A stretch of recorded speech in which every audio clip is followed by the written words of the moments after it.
What I'm about to walk you through is the framework that I've built having worked with dozens of B2B SaaS companies building their organic growth roadmaps from scratch. These are the companies ranging from seed stage to post IPO, and I've seen the same exact pattern repeating over and over again.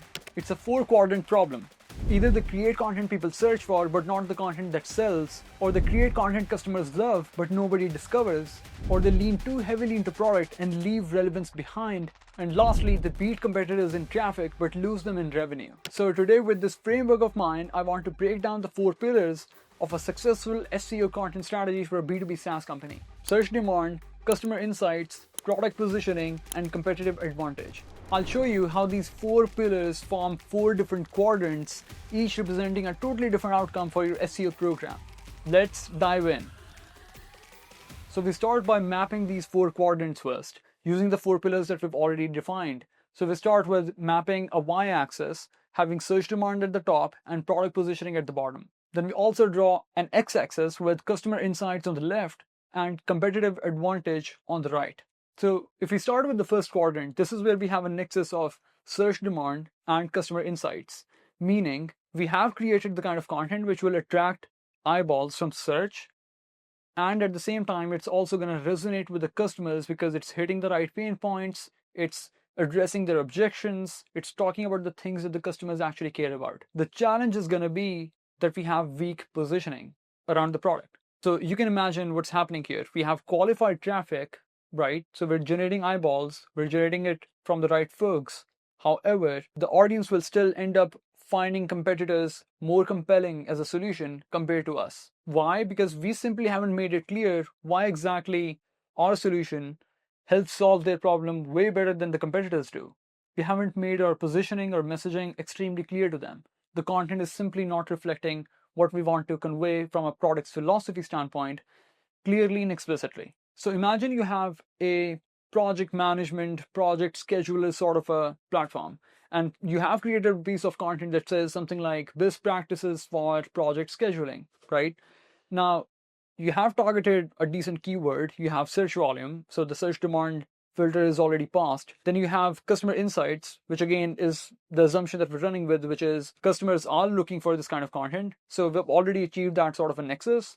The problem is going to be that if your content, if this piece of content that we're talking about is not necessarily talking about the capabilities, the features, the specific functions that your product is capable of, we're not going to land signups or demo requests. This is where product positioning matters a ton. This is where differentiation comes into the picture, and you have to really zoom in. You have to add the product screenshots. You have to talk about exact specific features and how they've already solved the problems for particular clients in the past. You have to make a case strong enough to say that whatever you're trying to solve, this product is going to help you solve it, and we've done it before. But in this case, since you already haven't done that, your readers are going to go, great article, but I'll just go with competitor X. So the bottom line is, in this case, in this quadrant, you're basically educating the market, right? You're putting your brand out there, but essentially you're losing conversions. You're handing it out to the competitors for free. Now let's move on to the second quadrant. So we have a nexus of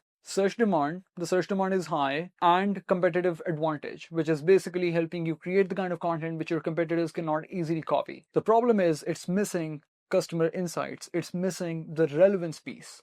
Now, this is usually where I see companies chasing traffic for traffic's sake, right? They've already thrown out the customer's interests out of the equation, and they're trying to chase programmatic content, mass-produced templates, or any other sort of dynamic content opportunities. Now, of course, the traffic graphs that you generate out of this traffic is going to look awesome, right? You can post them on LinkedIn, you can talk about how fast you've grown, but all of that traffic is irrelevant. It's not going to generate business opportunities for you. Why? Because they're simply not your ICP. An example of this would be maybe a company coming in touch with you and saying, hey, we have this amazing internal system of creating glossary pages at scale, right? We can create hundreds of them. And of course, it looks really inspiring, right? You can churn out so many pages in so little time and it all looks perfect. The content is good.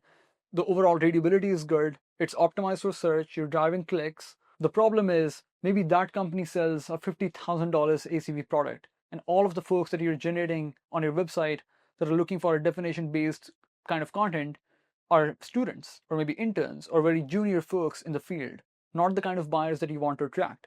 So what happens? Your analytics looks amazing, right? GA4, Search Console, they're going to show you amazing graphs, but your revenue dashboards show absolutely nothing. And I've seen so many countless examples of this. I've seen especially early stage companies falling into this trap where they're doing something creative, right? It actually is creative and they're trying to do something unique, something different.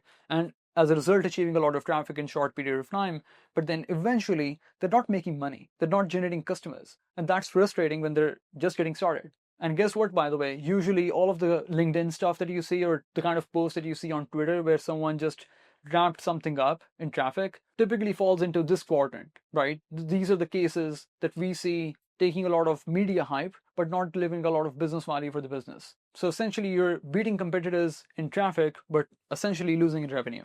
Now, the third quadrant is where we have the best intersection of customer insights and product positioning. This is the highest quality content any SaaS company can produce when it comes to being relevant to the customers and exactly showing how their product solves their problems. The challenge in this case is going to be that they don't have any search demand. No one is going to visit these pages. So your content is actually fantastic, right? There's absolutely nothing more that you have to do. You've already achieved the epitome of content quality. The challenge is that it's sitting in the dark. And to be honest, all of the companies which haven't already built some form of a search marketing function in-house, or they don't have anyone as an expert of that entire ecosystem of driving value from search as a channel, are struggling with this. So they put up everything that they think is important from a content creation standpoint and they turn that into a blog post. Company announcements, or maybe anything that their CEO wanted to share on social media, and they also think maybe a blog post would be cool. So the content might actually be good because the CEO understands the customer's challenges, their product really well, and all of that stuff. But the challenge is that they just miss the search component. They haven't thought about what kind of keywords to optimize, all of this tactical stuff, but it's actually very foundational if you really want to drive value from search. If search is a medium, if that's where you want to drive visitors from, then of course it's going to be a challenge. You're not going to get your content in front of anyone. By the way, the good thing about this quadrant is that your content quality is great, which means you can just add one layer of SEO optimization at the top and just make sure that it's relevant with specific keywords in mind and all of that tactical stuff. And you're good to go, right? You're going to start driving visitors. And this is exactly what I've done multiple times when I work with companies that I've seen investing in organic content for a while, right? They've already created a lot of content, but they simply didn't have that SEO lens to look at opportunities.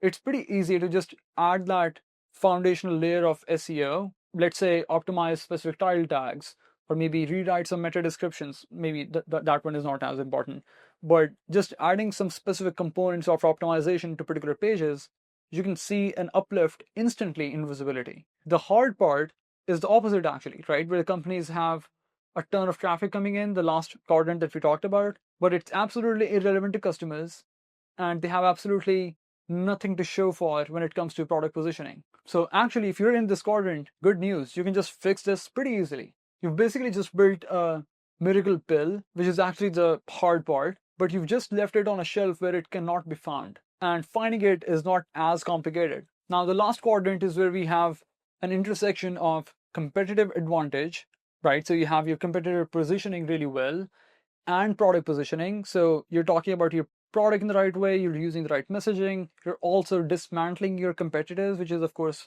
the key of just doing really good marketing. The problem is in the obsession of focusing too much on the competitors, right? In the focus of just keeping your product in front of your eyes, you've detached yourself and the content strategy from the customer insights.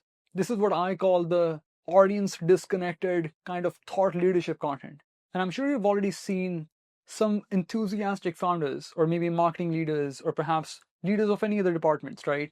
When they create content for a company that they've worked at for years and they've already developed this attachment with their own product and at the same time an obsession with their competitors and trying to dismantle them all the time, they somehow lose a sense of connection with their customers. And it's pretty reflective in their content. Now, what happens with the content created within this quadrant is that, of course, it lacks search demand as well as customer insights and market relevance. So what ends up happening is that you're creating the kind of content that you want the customers to read, not necessarily the kind of content that your customers want.